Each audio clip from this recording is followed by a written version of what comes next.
丁克多年的老公确诊肺癌后，她突然想要一个继承人，于是收养了死去的初恋的孩子，要让他继承所有财产。我愤怒质问，老公比我更愤怒，我都快是个将死之人了，你就不能有一点容人之量？傅瑶，她的母亲是我救命恩人，我只是为了报恩罢了。直到她的初恋死而复生找上门，我才知道这个孩子是老公的私生子。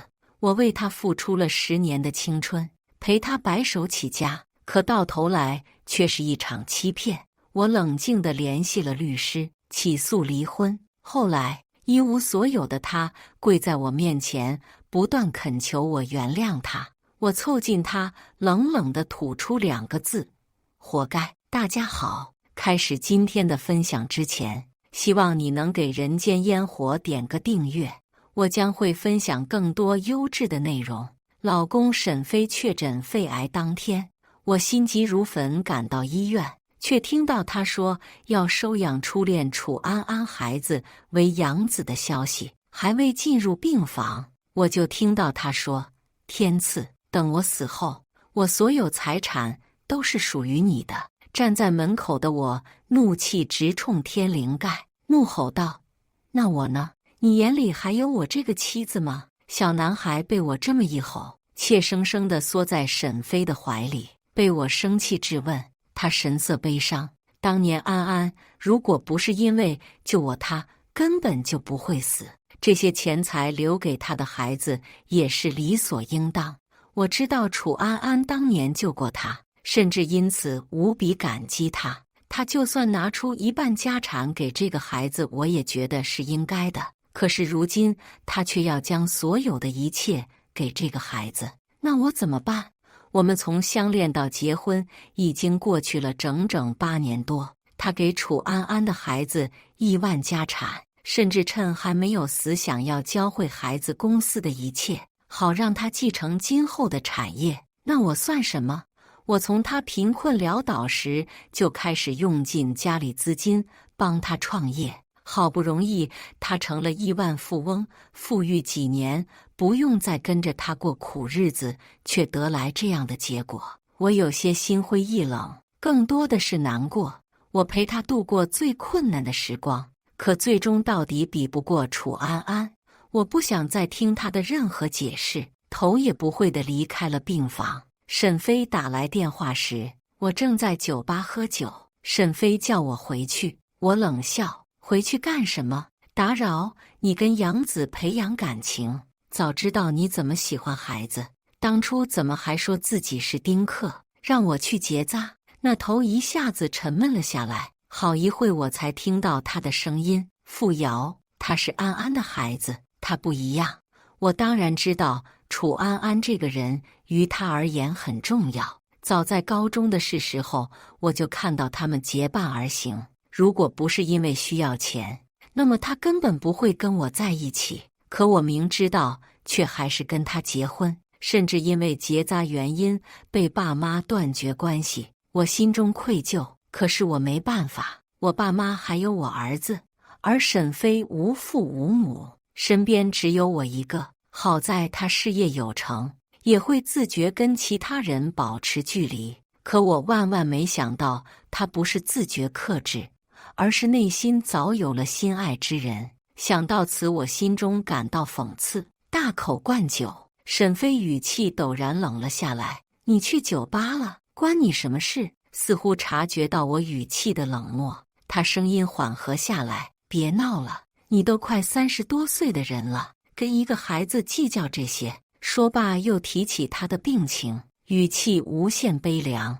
我对天赐也不完全是因为安安，而是看到他想起了我们的孩子，随后苦笑：或许人之将死，总会多愁伤感。他顿了一下，又道：我只是忍不住在想，如果当初我们的孩子没打掉的话，现在也该这么大了吧。我心头猛地一震，心中涌上无尽的悲伤。在结婚不久后，我和沈飞有了个孩子，可是当时执着丁克的他不愿意让我生下来。我当时情绪激动，想要生下来，最终沈飞也同意了。可后来快要出生的前3个月，却在医院检查出孩子染色体异常，生下来很大几率会早夭，会得白血病。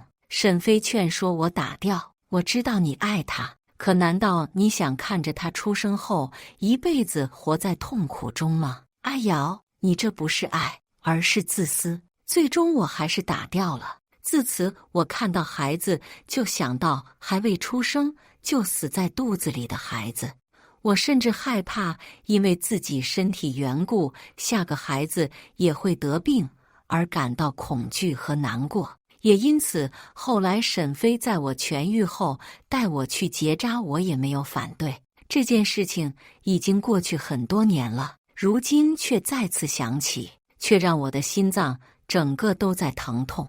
而如今，沈飞说，不要因为楚安安对他心怀芥蒂，对待他就像对待我们的儿子的一样，好吗？我闭了闭眼，沈飞，是我糊涂还是你糊涂了？他是楚安安的孩子天赐，也不是我的孩子沈耀。那头一下子恼羞愤怒，他是楚安安的孩子怎么了？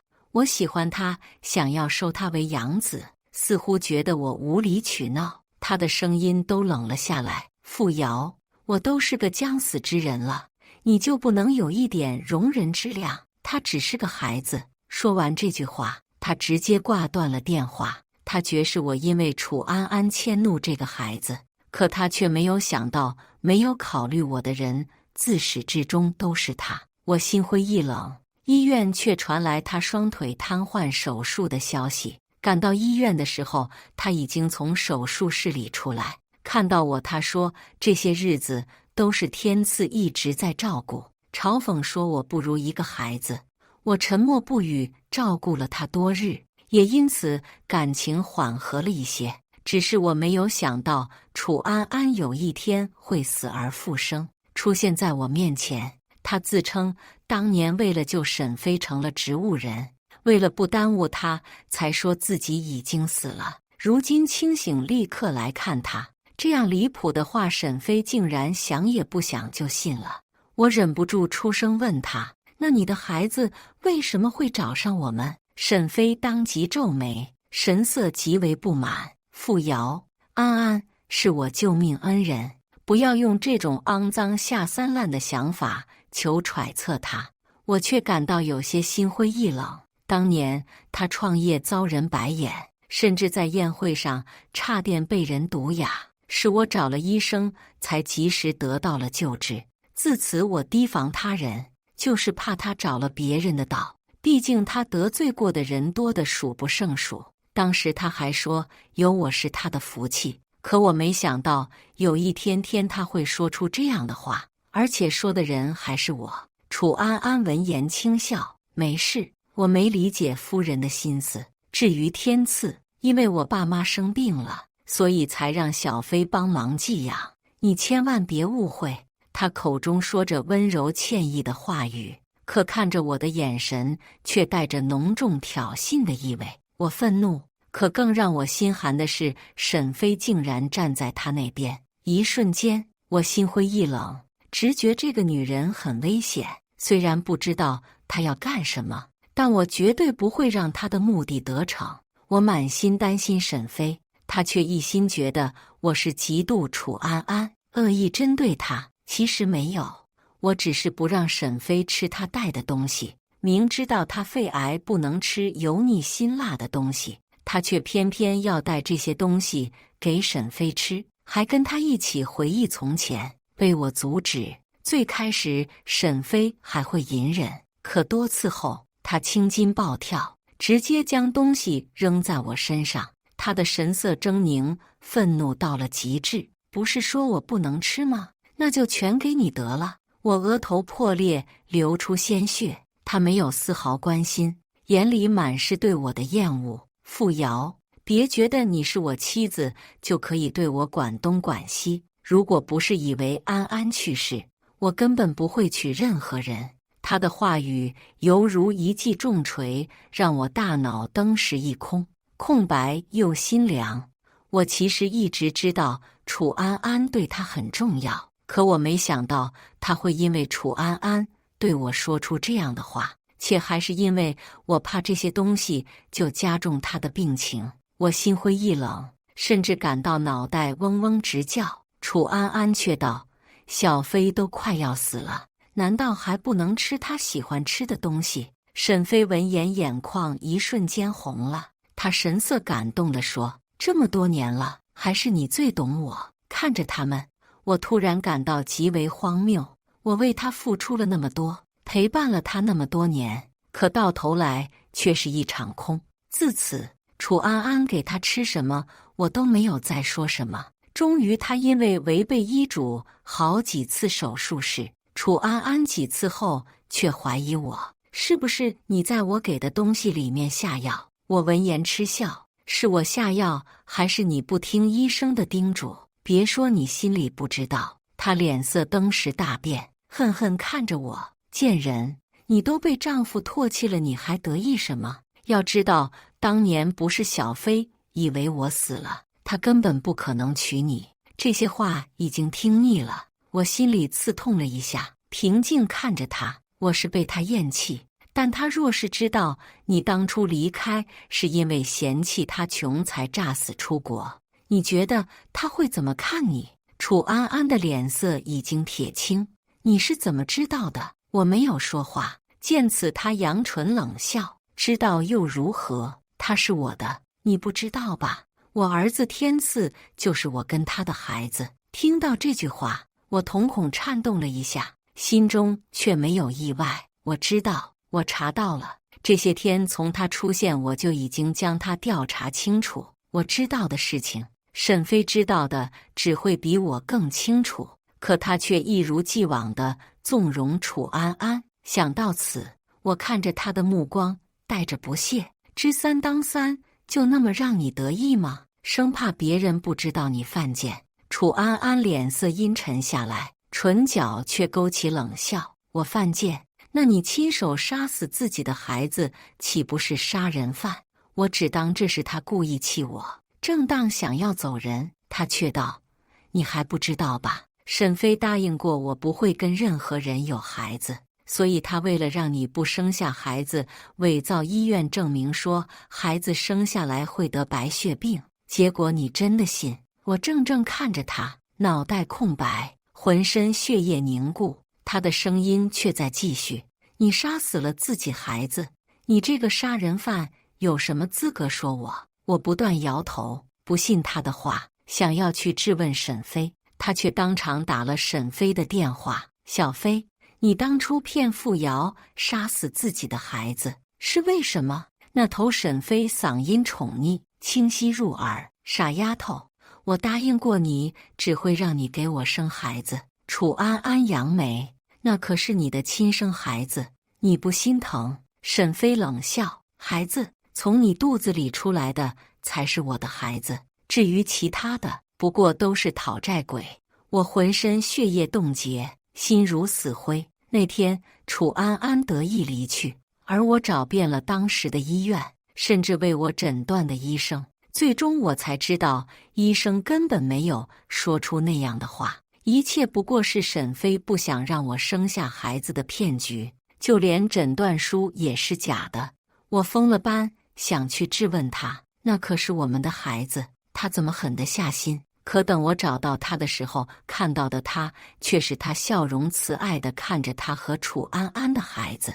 我突然间明白，什么丁克不喜欢小孩子，这一切都不过是他想要我打掉孩子的谎言。因为他爱的人自始至终都是楚安安，而他想要的孩子自然也只能从楚安安肚子里出来。想通这一点，我浑身血液凝固，骨头都泛着极致的冷意。因为他的欺骗，我害死了自己的孩子，如今他却毫无心理负担地对另一个孩子那么好，他怎么敢？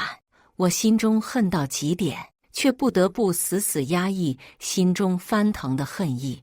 我要让他们为我死去的儿子付出代价。经过那件事情后，楚安安还发来照片，是拍卖会上几百万的项链，小飞买来送给我的。羡慕吗？而沈飞朋友圈晒图是他带着楚安安还孩子出门的图片，他们去各地约会，记录途中风景，也在拍卖会上买下项链，成了楚安安向我炫耀的资本。我没有理会他的消息，只是此后我开始大肆挥霍钱财，将全店的珠宝都买了下来，几千万的东西打包送到了我的私人别墅里，一股脑将卡都刷爆了。没几分钟，我毫不意外接到了沈飞的电话，他语气压抑着怒火：“傅瑶，你疯了吗？花这么多钱，这张卡还是他有钱之后给我的，叫我随便花。当时我舍不得花，觉得他创业不易，如今只觉得可笑。”我语气平静：“怎么，你心疼了？当年你创业，我付出无数钱财给你支撑，为了给你挡酒喝到胃出血进了医院。你最艰难的那段时间，是我和你一起撑过去。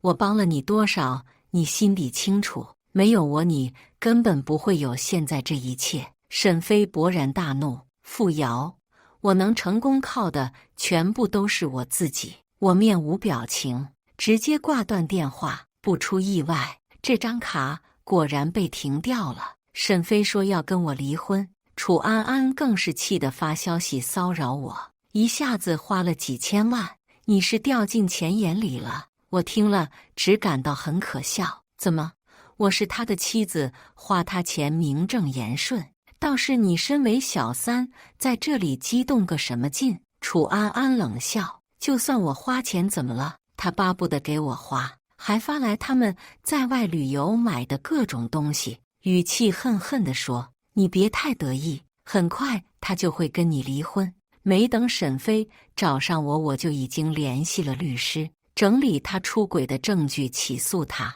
沈飞气炸了：“傅瑶，你非得要这样吗？我清点了钱，包括之前我家人帮助他的几百万，以及当年他在我这里吃喝住，都是用我的账单发给他。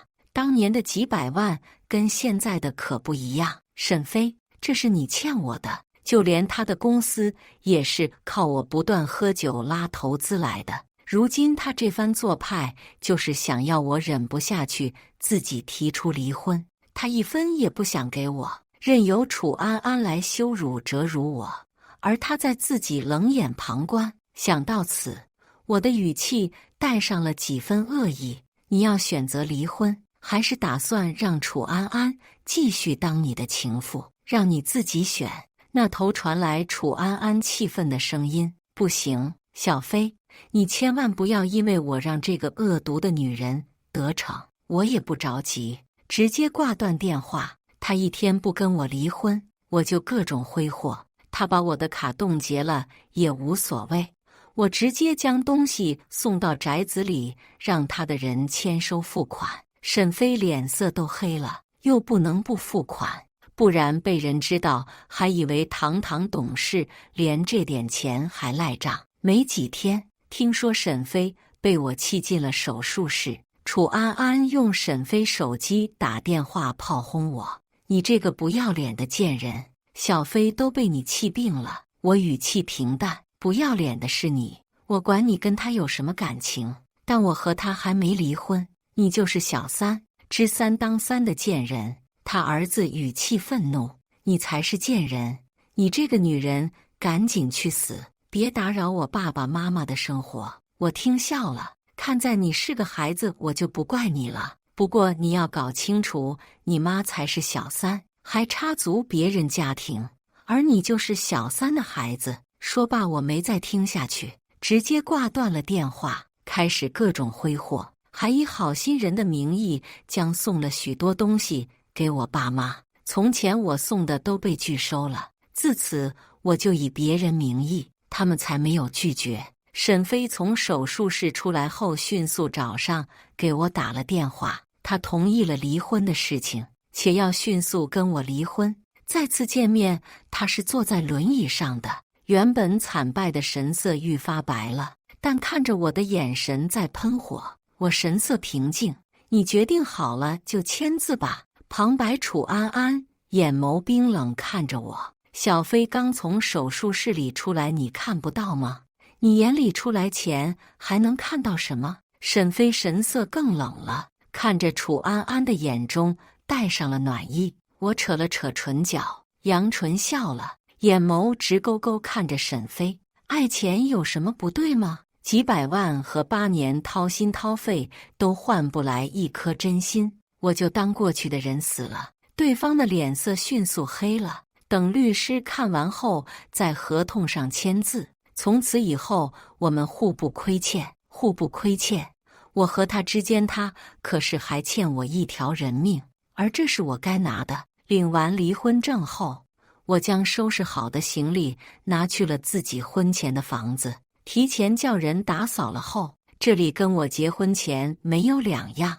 那时候沈飞刚创立公司，很多都不明白，我就在他公司帮他，而这里就是我和沈飞居住的家。后来他事业有成，搬出了这里，买了更大的房子，却也不愿让我插手公司事情。那时候他说不愿让我操劳，如今想来是不想让我插手。如今因为我的任性，家人不要我了，沈飞也出轨找了别人，而这唯一的地方却成了我另一个家。在我拿到钱后，我将大部分的钱都给了我爸妈，剩下的钱捐给了孤儿院和养老院后，我开始调查了沈飞的公司。在离婚后，我竟然在沈飞的公司里看到了曾经骚扰我的老总穆东。当年我为沈飞挡酒，而这个人3番2次来为难我，甚至还想要我跟他做交换，我当然不答应。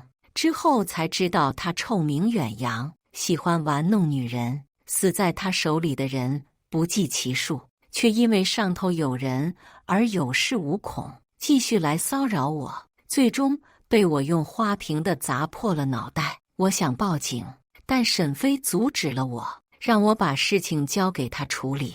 最终我也没有去想这件事，而如今他们却成了好兄弟。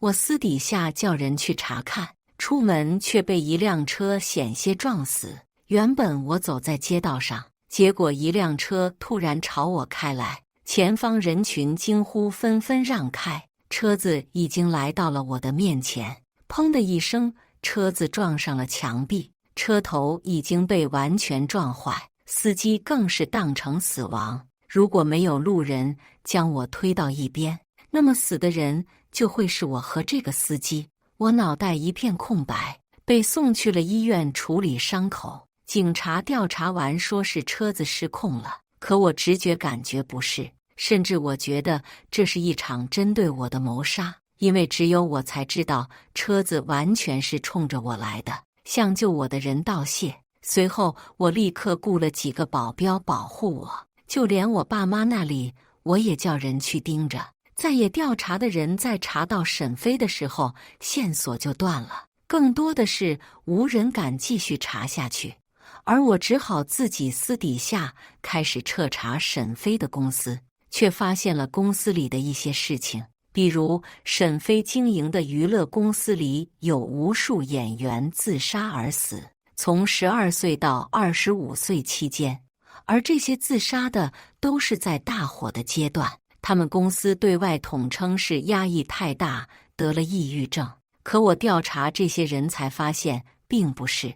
这些人家庭大多贫穷，甚至还遭到了公司的威胁。结果没多久，他们的孩子就无缘无故自杀死亡了。正在此时，沈飞结婚的消息一出来，迅速上了热搜头条，得到了无数人的祝福。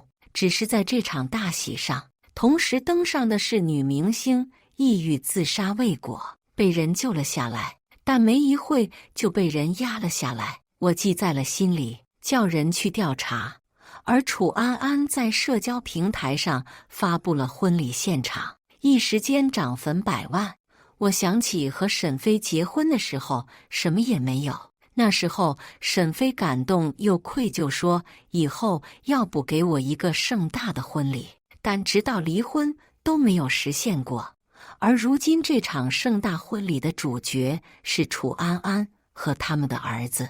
楚安安还在社交平台上发捂着隆起腹部的照片，还特意艾特我怀孕了。简单4个字让无数网友怀疑这是沈飞婚前出轨的种。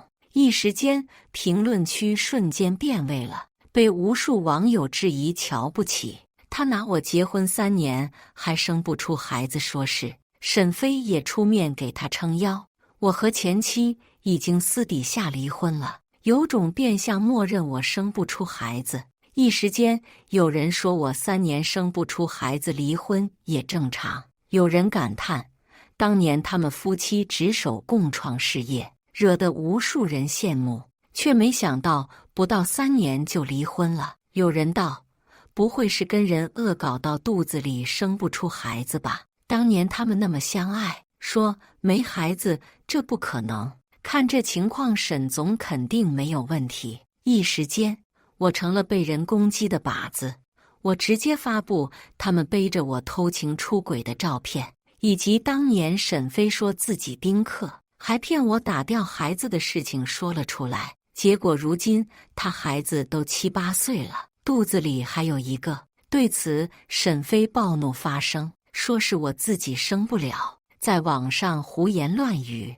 我直接甩出了证据，还将当初的录音放了出来。一时间，网络上风风雨雨，他们想要将过错方说到我身上，我又怎么能不回报他们？与此同时，我找到了自杀未果的女明星，才知道他们被威胁，还要被要求潜规则，而他知道的人就有几十人，还有某些人喜爱10几岁的孩子。在其中，我却看到一张熟悉的照片，好一会我才想起了某个人，着实是当年太过印象深刻。于是，我将这个消息通知给了沈飞公司的死敌云旺，对方是家族世家，当年还瞧不起沈飞，觉得他依靠女人成不了大事。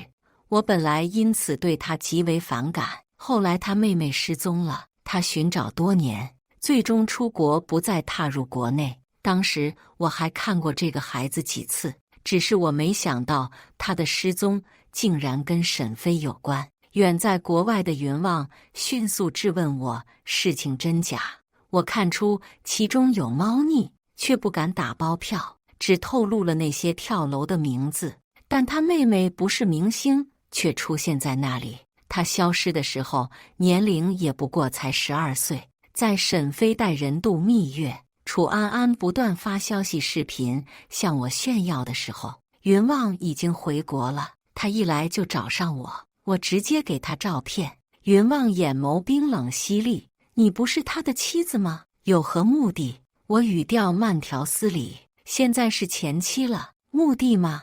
我想要他公司破产，让他得到应有的惩罚。我什么都查不到的事情，我相信以对方的权势肯定能查到，更别说我已经给他指引了风向。此后我在家里养花养草，后续的事情我没有再查。几天后，他回了我一条消息，沈家完了。起初我还不明白这句话的意思，直到沈飞匆忙回国，还在机场吐血了。听说他带人去了三亚到处玩，中途病倒了。他在机场昏倒的视频被人发到网上，引起无数人的关注。随后热搜上出现了沈飞确诊肺癌，以及他快要不行了的消息。有人甚至开始说他带着这个儿子到身边，就是为了培养他继承产业。一时间，无数公司盯上了这块大肥肉。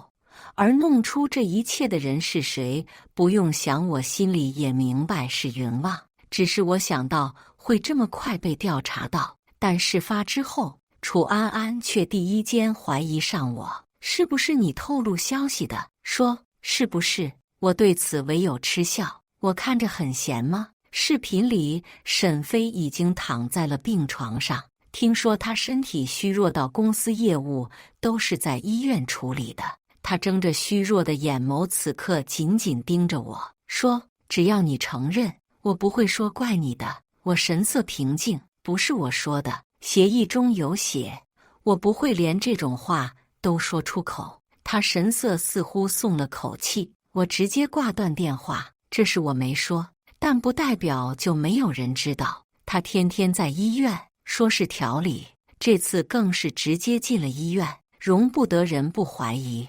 只是云望将这件事捅到明面上，甚至网上还有无数传闻说沈飞公司涉及犯罪的言论，还举例了无数明星的死亡事件。沈飞对外说这一切都是污蔑，召开发布会，身后是无数股东，旁边还跟着楚安安和孩子出席。结果当众有人控诉他害死了他们的家人，他当众否认。越来越多人冒出头，都是一个个头发灰白、面容苍老的老人，双眼沧桑落泪。3年前我女儿还那么小，你这个人渣怎么能这么对她？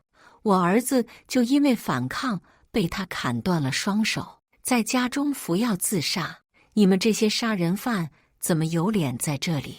其中有民众看到有着啤酒肚的大股东，瞬间红了眼眶。就是这个人害死了我女儿，他明明前一天跟我说要回家看我，结果隔天就自杀了。越来越多的人指认他们，却被现场保安控制住。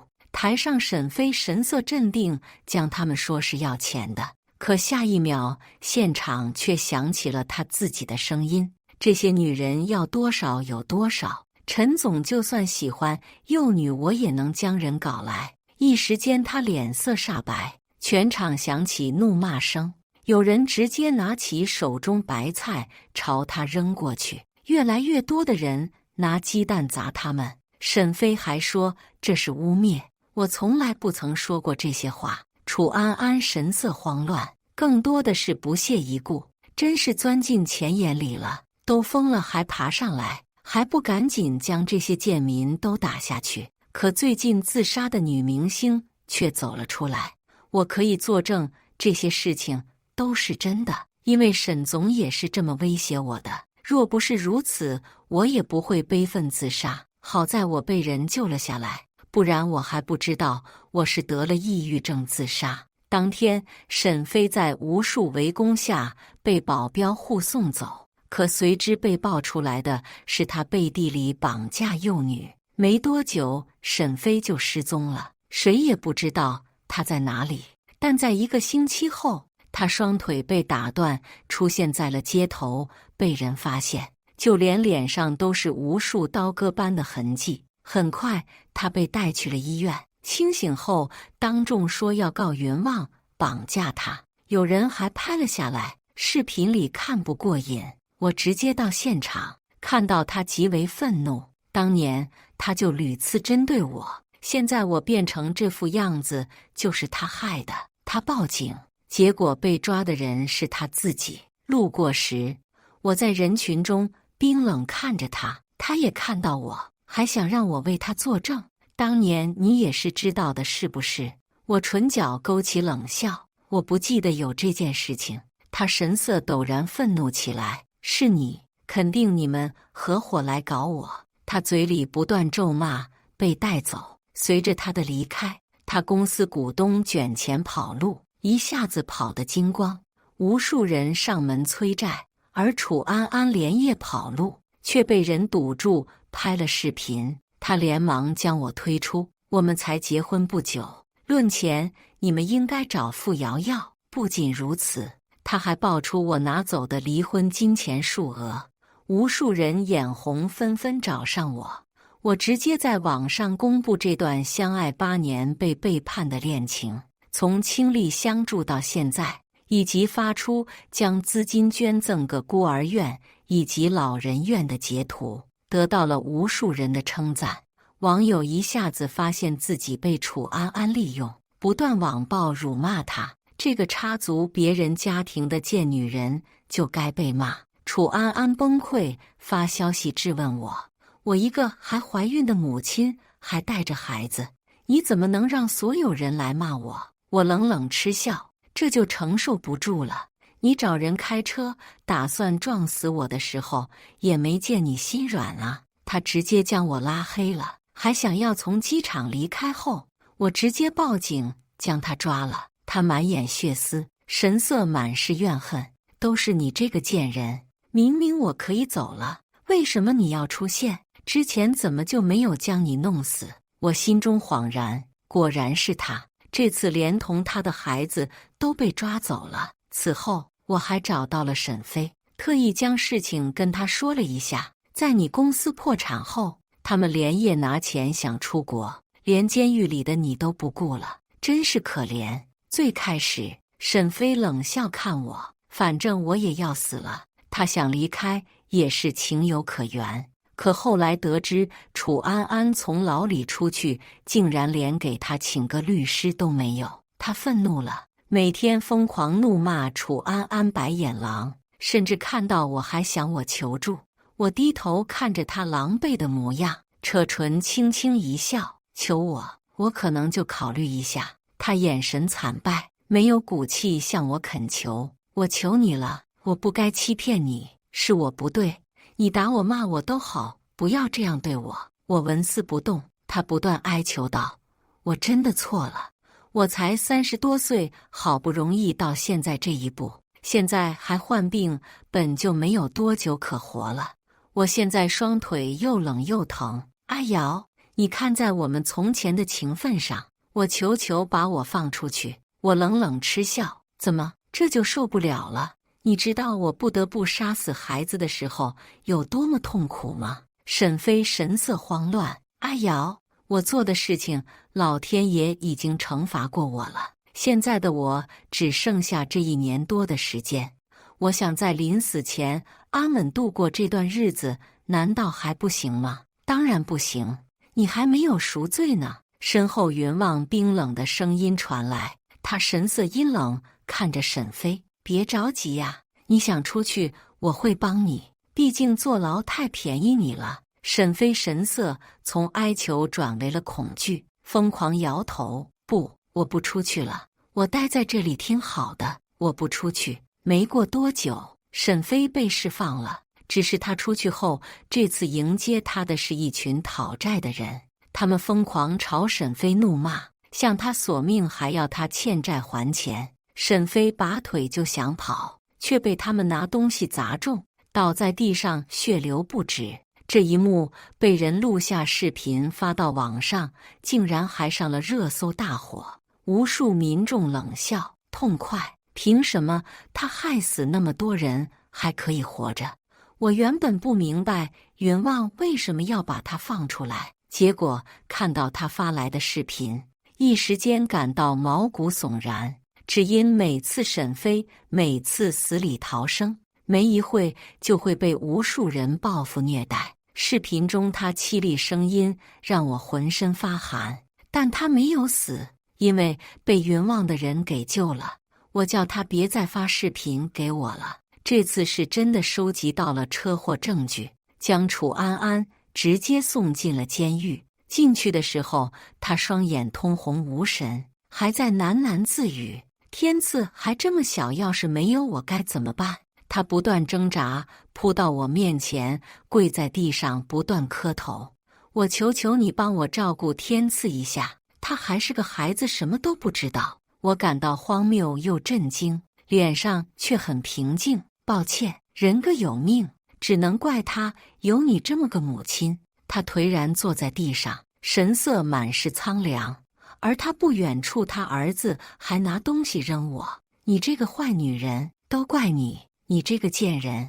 楚安安进去后，沈飞在出狱第78天后死了。他死的时候，尸骨粘在雪地里，浑身都是青紫的痕迹，后被法医解剖得出是被街边乞丐性侵掐死了。这一事情发生后，乞丐被带走判刑，而他依旧无人怜悯，只因他犯的罪全部被警方调查清楚，且公之于众，将人命法律不放在眼里是其一。结果他还在背地里绑架驯养10几岁的孩子为性奴。这一消息一出，自然得到无数人的狂怒，恨不得将他重新抓起来鞭尸。他死后，事情彻底解决了，而我爸妈在我发生车祸被人网暴后就找上我。我当初就说叫你离婚，你偏不信，还傻傻跑去结扎。说着，我妈眼睛都红了，却将我紧紧抱住。你这个傻孩子！我爸头发都白了，眼神一片沧桑，脸上笑容温和又无奈。好了，孩子没事就行，别吵他休息了。此后，我回归家庭，跟爸妈住在了一起。面对催婚，我已有心理阴影，拒绝了。他们摇摇头，也不勉强。结果转头却在孤儿院给我收养了个孩子。我爸神色忧愁，又小心翼翼看着我。不结婚也好，是怕你没有孩子以后可怎么办？我伸手摸了摸小孩的头，微微弯眸笑了笑。好，从今往后你就是我弟弟了。以上就是今天分享的故事。大家有什么想说的、想吐槽的，欢迎在下方评论交流。也更希望能给人间烟火点个订阅，我将会分享更多优质的故事内容。